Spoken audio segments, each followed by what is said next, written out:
ओम नमो भगवते वासुदेवाय। दोस्तों, कल हमने माघ महात्म्य के पहले अध्याय को श्रवण किया। आज हम कथाक्रम को आगे बढ़ाते हुए माघ महात्म्य के दूसरे अध्याय को श्रवण करेंगे। कथा आरंभ करने से पहले भगवान विष्णु का ध्यान करते हुए ओम नमो भगवते वासुदेवाय अवश्य कहें। राजा के ऐसे वचन सुनकर तपस्वी कहने लगा कि हे राजन, भगवान सूर्य बहुत शीघ्र उदय होने वाले हैं, इसलिए यह समय हमारे लिए स्नान का है, कथा का नहीं। सो आप स्नान करके अपने घर को जाओ और अपने गुरु श्री वशिष्ठ जी से इस महात्म को सुनो। इतना कहकर तपस्वी सरोवर में स्नान के लिए चले गए और राजा भी विधि पूर्वक सरोवर में स्नान करके अपने राज्य को लौटा और रानीवास में जाकर तपस्वी की सब कथा रानी को सुनाई। तब सूत जी कहने लगे कि महाराज, राजा ने अपने गुरु वशिष्ठ से क्या प्रश्न किया और उन्होंने क्या उत्तर दिया, सो आगे कहिए। व्यास जी कहने लगे कि हे सूत जी, राजा दिलीप ने रात्रि को सुख से सोकर प्रातः समय ही अपने गुरु वशिष्ठ के पास जाकर उनके चरणों को छूकर प्रणाम करके तपस्वी की बताए हुए प्रश्नों को अति नम्रता से पूछा कि गुरुजी, आपने आचार, दंड, नीति, राजधर्म और चारों वर्णों के चारों आश्रमों की क्रियाओं, दान और उनके विधान, यज्ञ और उनकी विधियां, व्रत, उनकी प्रतिष्ठा तथा भगवान विष्णु की आराधना अनेक प्रकार से तथा विस्तार पूर्वक मुझे बताई हैं। अब मैं आपसे माघ मास के महात्म्य को सुनना चाहता हूँ। सो हे तपोधन, नियम पूर्वक इसकी विधि समझाने की कृपा करें। राजा की बात सुनकर गुरु वशिष्ठ जी कहने लगे कि हे राजन, तुमने दोनों लोकों के कल्याणकारी, वनवासी तथा गृहस्थियों के अंतःकरण को पवित्र करने वाले माघ मास के स्नान का बहुत सुंदर प्रश्न पूछा है। मकर राशि में सूर्य के आने पर माघ मास में स्नान का फल गौ, भूमि, तिल, वस्त्र, स्वर्ण, अन्न, घोड़ा आदि दानों तथा चंद्रायन और ब्रह्मा कुर्च व्रत आदि से भी अधिक होता है। वैशाख तथा कार्तिक में जप, दान, तप और यज्ञ बहुत फल देने वाला है, परंतु माघ मास में इसका फल बहुत अधिक होता है। माघ में स्नान करने वाला पुरुष राजा और मुक्ति के मार्ग को जानने वाला होता है। दिव्य दृष्टि वाले महात्माओं ने कहा है कि जो मनुष्य माघ मास में सकाम या भगवान के निमित्त नियम पूर्वक माघ मास में स्नान करता है, वह अनंत फल वाला होता है।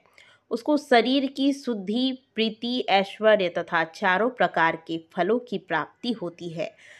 अदिति ने 12 वर्ष तक मकर संक्रांति में अन्न त्याग कर स्नान किया। इससे तीनों लोकों को उज्जवल करने वाले 12 पुत्र उत्पन्न हुए। माघ में स्नान करने से ही रोहिणी, सुभगा, अरुंधति दानशीलता हुई और इंद्राणी के समान रूपवती होकर प्रसिद्ध हुई।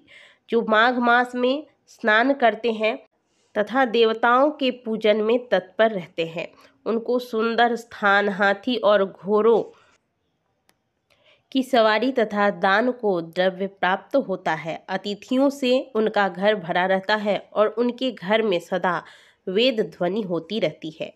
वह मनुष्य धन्य है जो माघ मास में स्नान करते हैं, दान देते हैं और व्रत और नियमों का पालन करते हैं।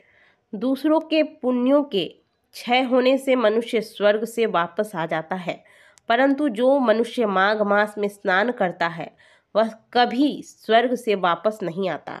इससे बढ़कर कोई नियम, तप, दान पवित्र और पाप नाशक नहीं है। भृगु जी ने मणि पर्वत पर विद्याधरों को यह सुनाया था। तब राजा ने कहा कि ब्राह्मण भृगु ऋषि ने कब मणि पर्वत पर विद्याधरों को उपदेश दिया था, सो बताइए। तब ऋषि जी कहने लगे कि राजन, एक समय 12 वर्ष तक वर्षा न होने के कारण सब प्रजा क्षीण होने के कारण संसार में बड़ी उद्विग्नता फैल गई। हिमाचल और विंध्याचल पर्वत में मध्य का देश निर्जन होने के कारण श्राद्ध, तप तथा स्वाध्याय सब कुछ छूट गए। सारा लोक विपत्तियों में फंसकर प्रजाहीन हो गया। सारा भूमंडल फल और अन्न से रहित हो गया। तब विंध्याचल से नीचे बहती हुई नदी के सुंदर वृक्षों से आच्छादित अपने आश्रम से निकलकर श्री भृगु ऋषि अपने शिष्यों सहित हिमालय पर्वत पर गए। इस पर्वत की चोटी नीली और नीचे का हिस्सा सुनहरी होने के कारण सारा पर्वत पीतांबरधारी श्री भगवान के सदृश लगता था। पर्वत के बीच का भाग नीला और बीच बीच में कहीं कहीं सफेद स्फटिक होने से तारों से युक्त आकाश जैसी शोभा को प्राप्त होता था। रात्रि के समय यह पर्वत दीपकों की तरह चमकती हुई दिव्य औषधियों से पूरित किसी महल की शोभा को प्राप्त होता था। वह पर्वत शिखाओं पर बांसुरी बजाती एवं सुंदर गीत गाती हुई किन्नरियों तथा केले के पत्तों की पताकाओं से अत्यंत शोभा को प्राप्त हो रहा था।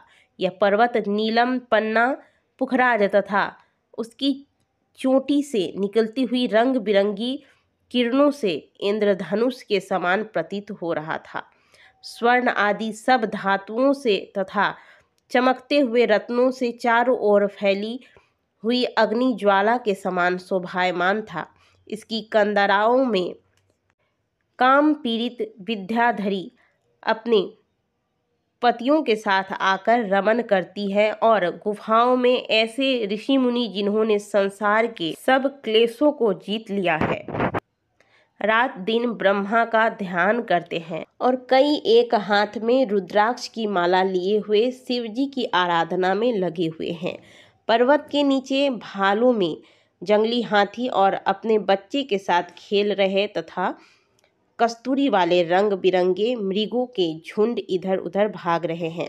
यह पर्वत सदा राजहंस तथा मोरों से भरा रहता है। इसी कारण इसको हेमकुंड कहते हैं। यहाँ पर सदैव ही देवता और अप्सराएं निवास करती हैं। इस प्रकार से माघ महात्म का दूसरा अध्याय पूर्ण हुआ। कथा को श्रवण करने के बाद भगवान के नाम का जयकारा अवश्य लगाएं। ओम नमो भगवते वासुदेवाय।